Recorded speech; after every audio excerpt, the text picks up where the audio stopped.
মান নির্ভর চিন্তা করে সংখ্যাগতভাবে ফোকাস করি। আর কোয়ালিটির ক্ষেত্রে কনসেন্ট্রে খুবই মনোযোগী, ইনডেপ ইনসাইট, গভীরভাবে পর্যবেক্ষণ, বিভিন্নভাবে ব্যাখ্যা বিবৃতিমূলক বিশেষ স্টেটমেন্ট এবং বিশেষ করে কনটেক্সট স্পেসিফিক অর্থাৎ লিখিতভাবে থিওরি চিন্তা ভাবনা থেকে এগুলো হয়। এখানে থাকবে ম্যাথ, স্ট্যাটিস্টিক্যাল অ্যানালাইসিস, আপনারা জানেন বাইভ্যারিয়েট, মাল্টিভ্যারিয়েট, ইউনিভ্যারিয়েট টেবিল, অ্যানোভা টেস্ট, টি টেস্ট, অনেক কিছু আপনারা জানেন।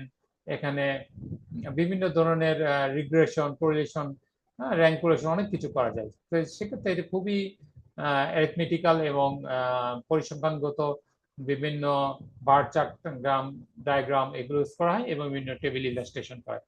কিন্তু এখানে সামারাইজ, ক্লাসিং, কোডিং এবং বিশেষ করে থিমেটিক এরিয়ার উপর চিন্তা ভাবনা করে এখানে করা হয়। কোয়ান্টিটিভ রিসার্চের ক্ষেত্রে বিশেষ করে সংখ্যা, গ্রাফ, আমি আগে বলছি টেবিল, এগুলো মোস্টলি কমন ফর্মে আসে। আর এখানে কিন্তু শব্দ, আপনি শব্দের গাঁথনি যত পরিমাণ শব্দ আসছে। তবে বর্তমানে কোয়ালিটিভ ক্ষেত্রেও আমরা ইনভিভো সফটওয়্যার ইউজ করছি, যেটার ক্ষেত্রে থিমেটিক এরিয়া, অ্যাটলাস টিএও ইউজ করা হয়। এই নিয়ে আমার আলাদা আপনারা বিভিন্ন সেশন ভিডিও ক্লিপ পাবেন, সেগুলো দেখার চেষ্টা করবেন। এটা আসলে আপনাদের ফ্রি অফ কস্টেই শেখানো হচ্ছে। কিন্তু আপনাদের কাছে অনুরোধ, এতদিন ধরে আপনারা বিভিন্ন সেশনে আছেন, দেখছেন, দয়া করে অনুরোধ করে আমার চ্যানেলটা একটু সাবস্ক্রাইব করুন, তাহলে আমি আরো নিত্য নতুন আপনাদের জন্য ভিডিও তৈরি করতে পারবো।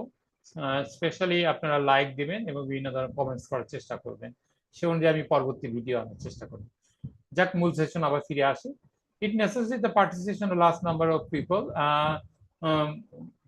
অনেক লোকজন নিয়ে এটা স্যাম্পলিং ফ্রেম থাকবে, অর্থাৎ অনেক লোকজন নিয়ে গ্লাসবোনিয়াম ও স্যাম্পলিং স্টাডিজ স্যাম্পলিং ফ্রেম হবে। কিন্তু কোয়ালিটির ক্ষেত্রে ফিউ কনভেনশনাল, এটা বিশেষ করে খুবই সহজ পারপাসিভ বলি, বাট কোয়ান্টিটি রিসার্চের ক্ষেত্রে সিস্টেমেটিক, র্যান্ডমলি, বিশেষ করে খুব হাই লেভেলের, বিশেষ করে স্টাডিফাইড, হ্যাঁ, ক্লাস্টার স্যাম্পলিং সবকিছু ইউজ করা যেতে পারে।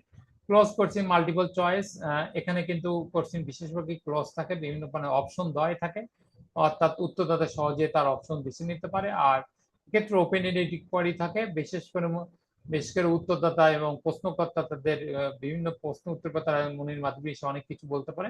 সবকিছু ট্রান্সক্রিপ্ট, ট্রান্সলেশন আকারে কিওয়ার্ড বা থিমেটিক আইডিয়া করে নিয়ে আসা যায়। কি টার্মস হিসেবে ইউজ করা যায়, যেমন টেস্টিং, এটা পরীক্ষাগারে, এবং মেজারমেন্ট, কতটুকু মেজার করা হলো, পরিমাপ হলো, ওয়েট স্কোর আছে, বিভিন্ন ধরনের অবজেক্টিভ প্যারামিটার, লাইকের স্কেল, অনেক কিছু ইউজ করে। রিলায়েবিলিটি এবং গ্রহণযোগ্যতা, বিশেষ করে ভ্যালিডেশন, বৈধতা থাকে, যেটা খুবই ইন্টারন্যাশনালি অ্যাকসেপ্টেড। আর কোয়ালিটির ক্ষেত্রে আন্ডারস্ট্যান্ডিং বোঝা বা কনটেক্স বা শব্দ চয়ন কেমন হচ্ছে, কমপ্লেক্সিটি একটু, আর সাবজেক্টিভ বিষয়বস্তু নির্ভর। আমরা